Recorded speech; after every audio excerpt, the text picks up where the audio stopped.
আরে নানা দেখে লোক কই বুঝলাম না। নানা কইলো কেন থাক গরু কিনবো, কিনতে থাক খুঁজে পাই পরে দিকে আইতেছি বিষয়টা।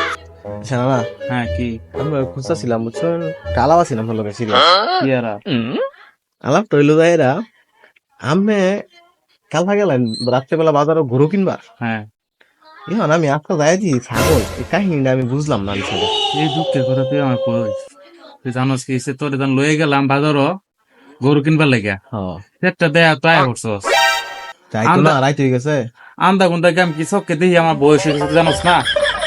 হ্যাঁ আমি তো হাতে মুতে সাইড ঠেং দেখে তো বাইতে লয়ে ঘুরছি, ভাই জানার পরে তো সহালু তো কলঙ্ক একটা হয়েছে না কি আয় তো দিয়ে গরু না ছাগল।